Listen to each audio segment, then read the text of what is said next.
Hello, Doctrinal Summary. Professor Corey Marsh here, and I want to keep this somewhat brief. So I'm done with all of your papers for salvation, which were all very good. There was some problems with a few specific papers, and I want to bring up something right now to sort of go back to where we were at the beginning. You might remember that I had assigned this book, right, by Michael Kibb, From Topic to Thesis. Remember this one? And this one as well. Michael Harvey. See, Michael Harvey. Nuts and bolts of college writing. These two guys, remember that? Well, there's a couple things I want to go back on because I think it's worth sort of rehashing some basic things. Now, here we are in, what are we in? We are in week 7, session 4 for the doctrine of the church, right? We're coming into ecclesiology, so we're rounding this thing out. There's only a couple more chapters until you guys are done. But I think it's good to go back to familiarize the concept of Turabian formatting and clear expression, because if there was one thing on this last paper, this last chapter on soteriology, a few of you were really struggling with trying to express your ideas, and a few of you are still struggling with just basic Turabian formatting, like footnotes, and how the journals are formatted differently. I mean, italics need to be there. Simple things like that. The comma inside the quotation mark. How do you formulate your bibliographic notes are different than your footnotes. Now, to some of you, I'm sure that just sounds extremely tedious and annoying. You know, I get it. You're like, I'm writing all this amazing stuff. Can you please judge my material, right? My arguments, my content, and not just the way it's formatted. And I got to tell you, as your professor, I would love to. However, when you spend so much time reading Turabian and formatting by it, when little things are not adhered to, they stick out like a sore thumb. So what Turabian formatting does is provide the very guide rails, the rules for the genre that we're writing in this class, which is scholarly research and writing. And with that, you have to just stick in with the rules. You can't be too creative. You got to stick with exactly what's expected with the little things like periods and italics and page numbers and indentations. I want to bring this up because this guy talks about it, Michael Kibb. And if you have this book near you, why don't you go get it? You know, I'll give you a few seconds here. If not, pause the video and go find it off your shelf somewhere, or you hidden, maybe threw it away. But I'm going to read something here, okay? Because I think this guy really captures on what I'm trying to get across here. On page 96, From Topic to Thesis, right? Here it is. Where are we? There we go. There we go. From Topic to Thesis, page 96. And I just want to read a quick paragraph, okay? He says this. If you look at page 96, number 9, he says of things, 10 things you should never do in a theological research paper. And number 9, he hits on something that I'm trying to get across here. And I do in my comments to you guys too, which probably get really annoying on your side. I get it. But it's extra annoying having to put it from my side. But number 9 says this. Michael Kibb writes this. Ignore one thing, a thing that you should never do. Number 9, ignore the citation style guide required by your professor.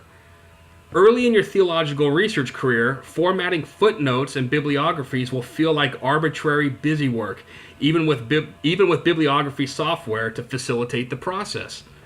Why bother with all of that? Kibb says here. In short, you need to know your audience. And that's key right there. You need to know your audience. That's a reason why we stick to the rules of Turabian. A research paper is a communicative act directed toward those who have spent years staring at scholarly literature to the point that a misplaced punctuation mark in a citation sticks out like a sore thumb, and a misspelled publisher's name is nails on a chalkboard. I mean, that describes me. When I'm making comments in your papers, I mean, I would love to be able to ignore things, but I just can't because of years of writing in it and trained in it. Your little mispunctuations, the grammar things that aren't sticking to Turabian, they stick out to me like a bunch of red flags on the paper before I can even get into your arguments. So, format your citations properly, he goes on to say. For the same reason, you use the same font throughout your paper, to keep relatively meaningless details from being a distraction from what is important, which is your thesis. And that's so true. I would say, man, I want to get into your arguments. I want to get into your presentations. Well, the formatting is part of the presentation. But when there are so many misplaced things and required resources, you're not hitting the amount, you're not formatting them properly, it totally distracts me from things that are more important in your paper, like your actual theological ideas.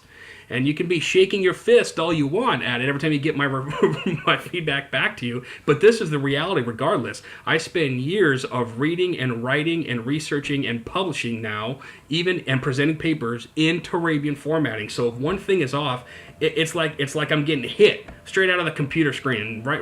From a misplaced comma.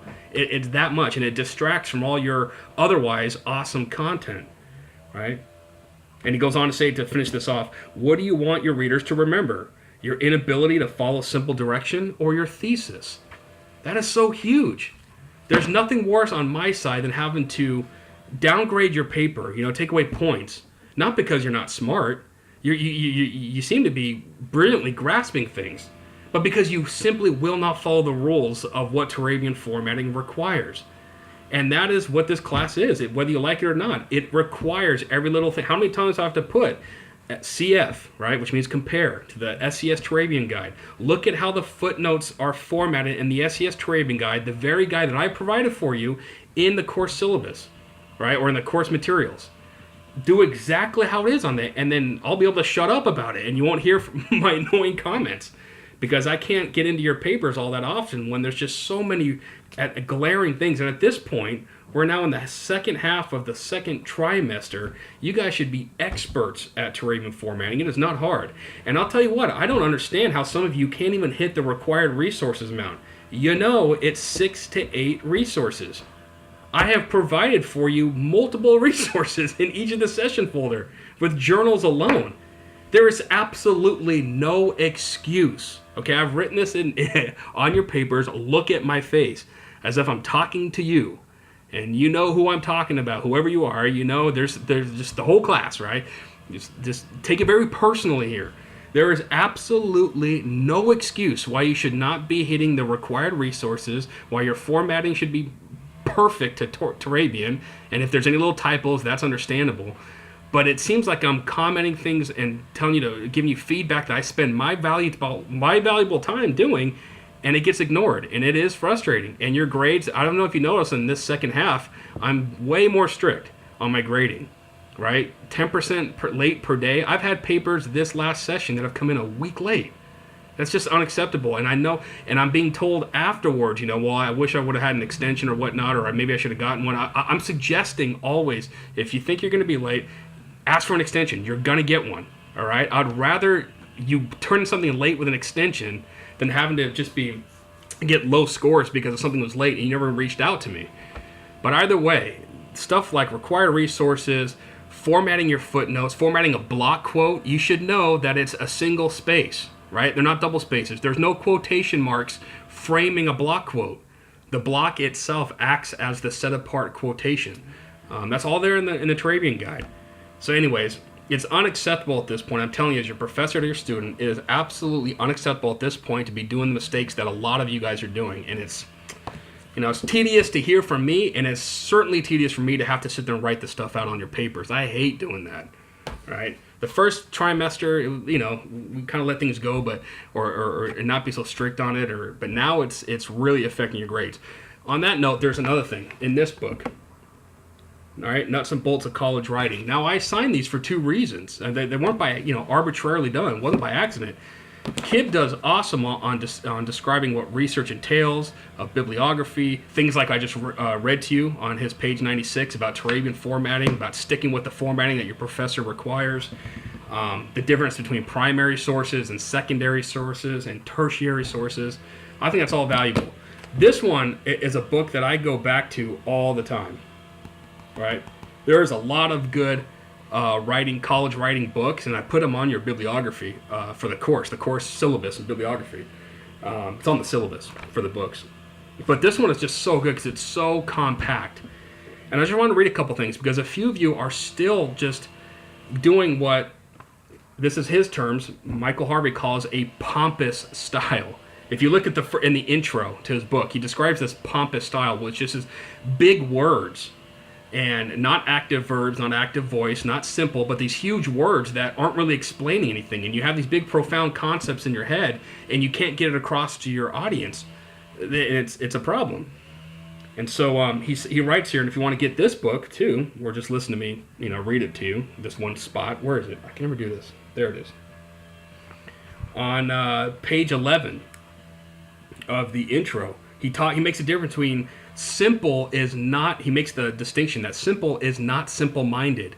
And too many students writing papers, some of you guys, okay, I'll just say, some of you guys are not getting that. You're thinking that you have to explain things in incredibly long-winded concepts and constructs, and it's so hard to even understand what you're trying to communicate. Simple is not simple-minded. The best, most brilliant writers can take big abstract concepts and break them down into small, punchy statements. I've made a comment in the very first class we have. Do not try to impress any professor with some big vocabulary you have or some incredible theological concepts you've come up with. There's nothing new. All right? I'll be straight up honest. There's not a single thing that I've read in any one of your chapters that have been mind-blowing. It's just not there. What is mind-blowing is sticking to the rules and being able to communicate these things that you've been trained on, these theological concepts. Right? Christian theology has been around for 2,000 years. You're not going to reinvent the wheel. So what you should be doing is presenting things in very clear, concise fashions. And his chapter on concision is totally worth the book. But he says this on page 11. The student's passage uses big words merely to dress up a simple, though sensible and indeed powerful point. Why? The student is afraid he will seem simple-minded if he says something plain. You got to get out of your mind that if you're more technical sounding, you're more smarter sounding. And that's not the case. I've made a comment on a few of your papers, guys like that I think of because they represent two different theological camps. R.C. Sproul on the covenantal side and Charles Ryrie on the dispensational side. Both of them are premier examples of this. They are fantastic, wonderful examples of how to be a theological writer. All of them can break down incredible theological constructs in very simple, short chapters and concise. That's who to look at. That's how you do it. The best writers take complex things like theology and communicate it in very simple statements, right? And Harvey goes on, but this is not simple-minded at all. Rather, it is simple and far more powerful than the first version, which is what he calls a pompous style. Lots of big words, lots of nominalizations, no active voice, no active verbs, but these passive and nominalizations. And he goes on to say here in the bottom page 11, going into page 12, the aim of this book, which is the Michael Harvey book, is to convince you that plain, direct writing is the most effective way to express your ideas, even in college. And he makes that qualifier in college because you guys are writing things that most people will not write. It is academic, technical writing. But that doesn't mean you have to be overly abstract and confusing with your statements and run-on sentence and have big words in there. Simple, direct is where you need to be getting at, concise. This makes it easier. Oh, what does he say? He says here, he goes on, plainness, that's a key word, plain. Plainness makes it easier to spot your argument and harder to hide behind words. So true. But simplicity is not necessarily easy, as we know. And some of you in our class can attest to that. You simply cannot write simply. It's just you need to work on that. Indeed, this book will complicate writing for you by suggesting a number of things to think about as you write, but the effort will be worthwhile. Mastering a plain, clear style is an indispensable step in one's education. And I'm going to say in any of your writing after this class. You're not in college to imitate, check this out. You're not in college to imitate the erudition of your professors or even to learn their opinions, but to develop your capacity for independent critical thinking and judgment. As you learn more, you'll find yourself with more to say, and you'll make increasingly sophisticated and nuanced arguments, but always building on a foundation of clear expression. So important. So big, you guys. All right? So, enough of that. My rant is over. Just a recap. Turabian formatting. for your professors, let's say, like myself, reading your stuff, and your committee, who is used to reading Turabian over and over again, your simple mistakes stick out like they might as well be bloody limbs on your paper. They're screaming at you. I cannot read a paragraph without my eyes automatically going to a footnote before I even get there that's misspelled or missing a page number or whatever it may be, or the spacing's off. That's how much, that's when you spend years writing and reading in Turabian, that's how it looks. So get your Turabian formatting down. And secondly, clear, plain, brief descriptions of things. Active verbs, simple words. That is not the same thing as simple-minded. The best theological minds, the most brilliant people write simply and plainly. I'm begging you, please, to do that. Because my grading now of your papers isn't just on your formatting, it's also how you present your arguments. And when there are things just incredibly run-on sentences and abstract concepts, nothing being brought down, big words, I look at that and go, this guy or gal has no idea what they're talking about. They're trying to hide behind big words, and they can't crystallize their own thinking. It doesn't work on me. All right, I am looking at clear and plain and simple, brief concepts to describe very complex things. All right. Nothing for you to reinvent the wheel. Just express yourself plainly and clearly. And this is just such an excellent resource when you have time. Read it when you get a chance. Throw it in the car with you. Read it in the bathroom. Whatever. Whenever you can steal 5 or 10 minutes, read a chapter in here. It will start to pay off and make sense. Whew. Okay. Water time. All right, I love you guys. I just need to get that rant off, and get off my soapbox there. Okay, moving on. This chapter is on ecclesiology, I believe, right? I'm looking at Blackboard right now. I'm looking at the outline. Yes, the church. Oh, by the way, just a real brief recap of your atonement chapters. I mean, I know I went off there for a while on Turabian and clear, concise writing. I do want to say that your guys' grasp of key concepts were very impressive. There were some controversial topics in there, and some of you guys really owned in on the controversy of it. Others kind of bypassed it, maybe not really fully understanding it. But things like the extent of the atonement. There are good arguments going both ways: limited atonement, unlimited atonement.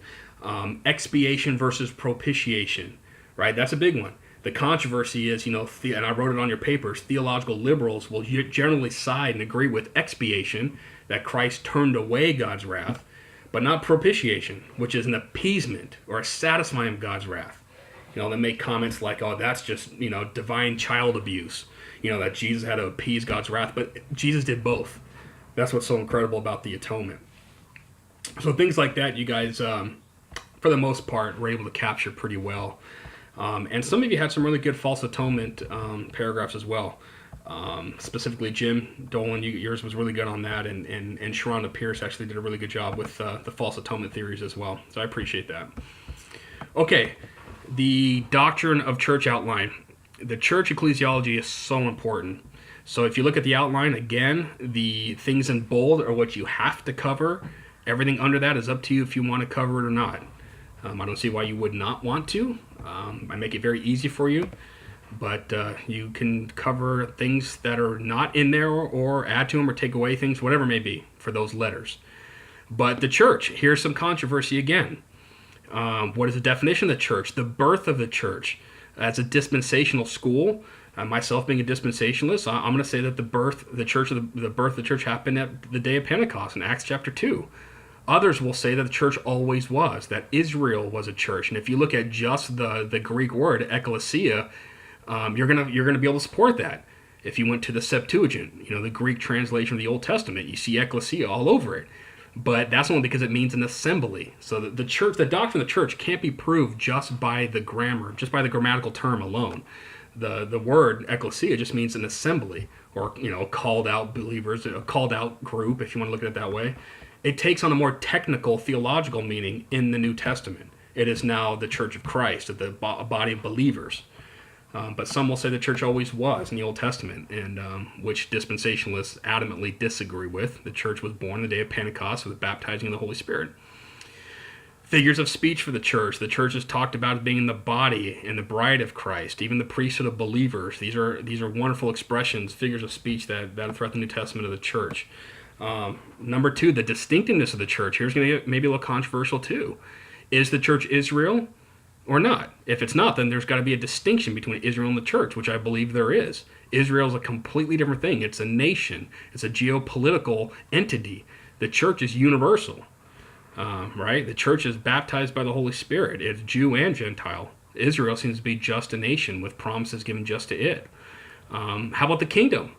Here's something. We use kingdom language, right? Do the air quotes, kingdom language, almost very flippantly. How many worship songs do you have? And how many times have you yourself said, we're advancing the kingdom or extending the kingdom? Well, now it's time to get precise. How accurate is that? Is the church the kingdom, or is the kingdom still to come? And if you're going to say that we're advancing the kingdom, then you got to start thinking, when you get to your eschatology chapter, are we post-millennial, where the kingdom comes through our efforts, or amillennial, that we're in the kingdom now, but just expanding the efforts? Or is it something Jesus brings with him? Because we can never do it on our own, which is premillennial, that he brings the kingdom with him, which I believe is the accurate view. But you might be believing something else. You actually have freedom to believe something else on that. Just make sure that you have an answer to defend it. So what is the relation, the distinctiveness, the distinction of the church and kingdom? What is the church in relation to Christ? He's the head of the body, right? But again, he's the head of the body. So there's a distinction there. And the Holy Spirit. What's the church's relationship with the Holy Spirit? I would say that's from the indwelled believers is when you get the church. John chapter 14 and John chapter 16, those great prophecy passages of Jesus giving about the Holy Spirit, which would form the church. Number three, the functions and purpose of the local church. I mean, what do we go to church? What's the purpose of the church? Some people look at it as you go to church on Sundays and that's it. Well, is it a destination, or is it something that it always is? And the local church itself seems to be a local body of believers. Even can it be a destination? Sure, you go to your local church, but for what purpose? Worship, instruction, fellowship, discipleship, ordinances. We got two of them: water baptism and the Lord's Supper. Some of you might call those sacraments, which comes from a more reformed perspective, from the Latin sacramentum, which is an interesting word study if you trace that. It actually goes back to ancient Rome and things that were considered sacred in a pagan sense. I definitely have a problem with calling stuff like baptism and the Lord's Supper a sacrament. It's an ordinance. It's if there's two commands given in the New Testament for the church to always obey, that's one. Those are two of them right there. However, you might feel different and just back it up and present your arguments well with good Turabian formatting. Evangelism. Some people, reduce the church, the entire entity of the church, to just the Great Commission. Well, that might be part of it. I mean, it certainly is, but I don't think that's all of it. What do you go to church for, right? I would say we go there as a community to exalt God first. We're going there to worship Christ, to glorify Christ first. Then be edified and discipled, and then evangelize. That's just my take on it, which, of course, is the only correct take, or I wouldn't have it. Just kidding. I think that's the biblical take. And finally, the polity of the local church, or the leadership and government of the church. Elders, deacons, pastors are these separate categories. Seems to be in the New Testament that the word for bishop is used interchangeably with elder, is used interchangeably with pastor or shepherd. You look at different church structures like Presbyterianism, they see a distinction between elders and pastors. Episcopalian, which is the episkopos Greek word for bishop. Then you got the Church of England, or Episcopalian. The Church of England in America, by the way, is Episcopalian. In case you didn't know that, it's called Anglicanism or Church of England in Europe. Here, it's called Episcopalian, and that's just they name their church after their government structure and after episkopos, which is a bishop. They have one bishop and then priests and a regional bishop and other bishops under them. Going all the way to the Roman Catholic Church, something they can never fully break away with that. They got one guy, the Pope, and all his cardinals, and all his bishops and priests, and blah, blah, blah. It goes on and on. Autonomous church. This is an important one. Some of you might belong to an independent church, a Bible church, whatever. I'm actually in the middle of researching and going to present a paper and to publish it on the justification of our modern-day local autonomous church. How did that begin? I would say there was a rebirth of that after the Reformation, when you start looking at sola scriptura and the priesthood of believers, those great doctrines that Martin Luther specifically brought out. You see local churches start popping up, just like you saw them in the New Testament. Congregational model is interesting. That's where it's more democratic, but Baptists can be congregational, and there's actually a congregational denomination where everything goes to a vote. Sometimes it's a vote in the elder board. Sometimes it's a vote for the entire church to be a part of. Maybe you've been part of churches like that, or you're in a church like that. And the third one is that independent model. So you got pastor-led, maybe like one senior pastor and that's it, or a plurality of elders, which I feel is more in line with the New Testament. You see Paul appointing, Timothy to appoint, or Titus to appoint multiple elders where they went. You see a plurality of elders, I think, in the New Testament. So I think that's the best model. It's not a totem pole, a Moses model. Sometimes it's called, where you got one senior pastor and everybody under him, where he's almost like the Protestant Pope. Some churches are like that, and they think that is accurate. Others will see, no, a plurality, that there's multiple pastors within the church, pastor elders, and they're all sharing the load. I think that's more accurate. In fact, our own Joe Miller, Dr. Joe Miller, has a book that's being published right now on that very thing. He looks at it as eldership and shared eldership, and the church, a local church being a family, which is really good. I got a chance to be able to read that and help edit some of it, but looking forward to that book. Anyways, so if you have any questions, shoot me an email. You know that. I look forward to your Doctrine of Church, Ecclesiology chapters, and I will be talking with you guys later. Also, there are some, as always, there's some journal articles in there that are really good. A few of them are some of my favorite. Alexander Strach, his on the independence of local churches, that's a really good one. And they're all good, obviously, or I wouldn't have them in there. Pastoral Leadership in the Church by Charles McDonald is another good one. What was the other one I'm looking for?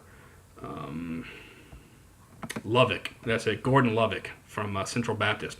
A historical study of the special revelation concerning the local church. These are really, really good articles. Ones that I, in fact, have been researching a lot lately for this particular chapter I was just talking about that I'm writing. All right, you guys. Whew, that was a lot. Give me a text if you have my cell phone on the syllabus, or an email if you have any questions. And I will be praying for you guys this week. All right, I'm looking forward to your chapters on ecclesiology, and I will be talking to you later. Shalom.